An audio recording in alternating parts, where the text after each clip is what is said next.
Hello everyone. In this video I wanted to give a first impressions review of the new Bible I purchased. It is a Reader's Hebrew and Greek Bible 2nd edition published by Zondervan Academic.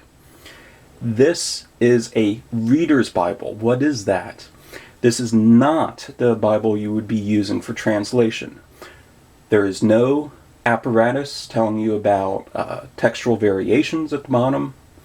This is not about translation, but about sitting down with the original languages and reading, being immersed in the languages.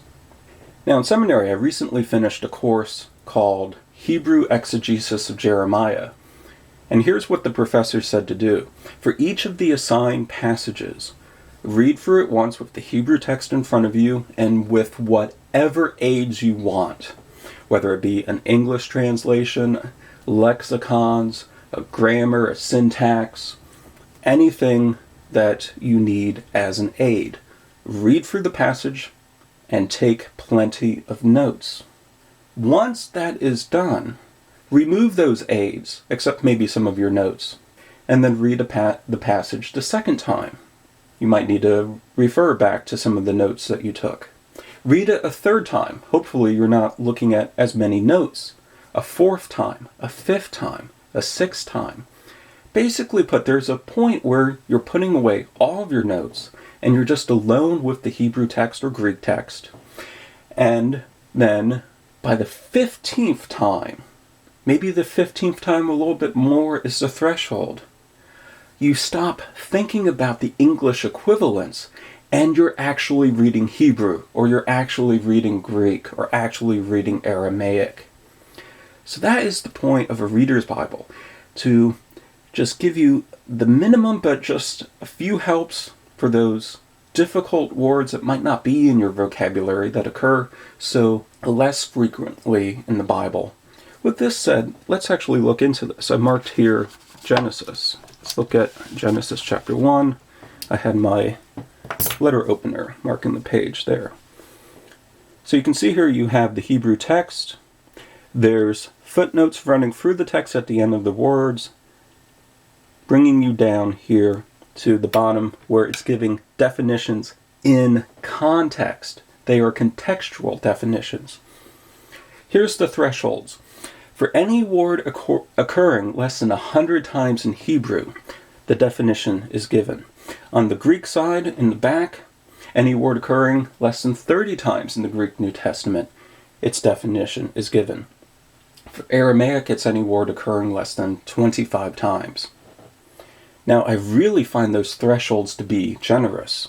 That if you were to work a Hebrew frequency chart, working your vocabulary that way, working down the list of frequencies, once you get to about, say, 400 words, I think that's where you're at words occurring about 100 times and less. So Hebrew vocabulary of about 400 words gives you a good foundation to start here.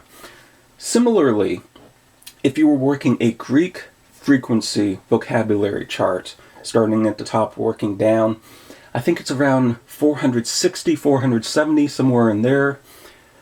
460, 470 words down the chart. That's when you hit that threshold of 30 times or less. Words occurring 30 times or less. So Greek vocabulary of just under 500 words, say 460, 470. A Hebrew vocabulary of 400 words, you have a great foundation to launch into this text. As I look at the font itself, I find it quite readable and clear. I very much like this font and find it easy to read. The one thing that strikes me as something to do to test yourself in reading a passage is to see ahead of time the more difficult vocabulary and see how much do you actually know. Now, Genesis 1, of course, is a very common text, but there's a lot here that comes out that is below that threshold of 100 times or less. That's like, yes, I've worked vocabulary charts, I've worked lists, I know this. Rashit, bara, tohu, in the footnotes here, hokshach. There's plenty of words that come out at me. Ma'or for light. Oath for sign, omen. Katon, small. So there's plenty of words that hopefully you already have down, that although it's a very generous threshold of where words get defined, hopefully you've worked your way beyond those thresholds. So it'll be interesting in further readings to see first how many of these words at the bottom of the page do you know already, and then by that 15th reading, do you have it so down that you have these words in your mind and you're not even thinking of the English equivalents anymore. So that's the Hebrew text. Of course, on this side of the book is where you would find the Hebrew text, and it's at the back, then you would find the Greek New Testament. So let's take a look at that.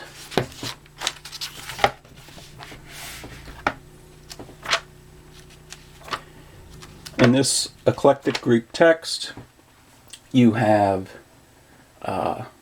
all the differences between United Bible Society 5th edition and Nestle Aland 28th edition, or is it 29th edition now, is given. But I find this to be a very nice Greek text.